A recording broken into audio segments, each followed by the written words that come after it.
True love talaga ang pagmamahala ni Janine Gutierrez at Jericho Rosales. Kitang-kita nga ang pagdamay ni Eco sa paghihinagpis at kalungkutan ni Janine Gutierrez sa pagpanaw ng kanyang yayapat.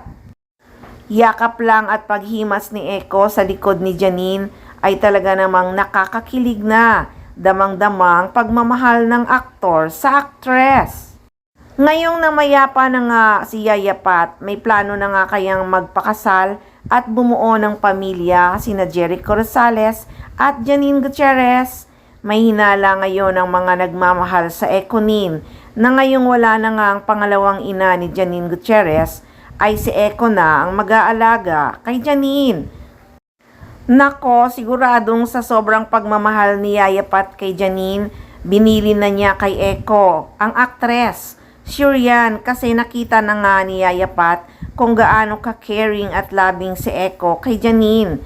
May mga larawan pa nga sila ni Janine at Eco na kasama si Yaya Pat. Na makikita mo talagang botong-boto si Yaya Pat kay Jericho Rosales para sa kanyang alaga. At kinilig pa nga yan si Yaya Pat nung events ng red carpet ng seryeng Lavender Fields. Yakap-yakap pa niya si Eco at nagpa-picture pa sila ng aktor.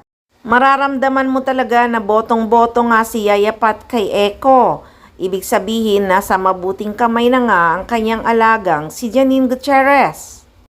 Ayon kasi kay Yaya Pat nung nag-guest siya sa Magandang Buhay kasama nga si Janine Gutierrez, nung malaman niyang meron siyang cancer, ang unang inalala niya talaga ay si Janine at ang kanyang mga kapatid. Ayon pa nga kay Yaya Pat, alam mo nung sinabi ng doktor na may cancer ako, hindi ako umiyak pero paglabas ko dun sa pasilyo ng St. Luke's, umiiyak ako. Naisip ko, kawawa naman yung mga alaga ko. Baka kapag may ibang nag-alaga, baka sigawan sila, baka apihin. Paliwanag nga noon ni Yaya Pat. Kaya nga ngayong pumanaw na si Yaya Pat, siguradong ibinilin talaga ni Yaya Pat si Janine kay Eco. Lagi kasi talagang iniisip ni Yaya Pat ang kapakanan ng kanyang mga alaga. Lumaki kasi talaga ang magkakapatid sa pangangalaga ni Yaya Pat. Sana nga magpakasal na at bumuo ng pamilya sina Jericho Rosales at Janine Gutierrez.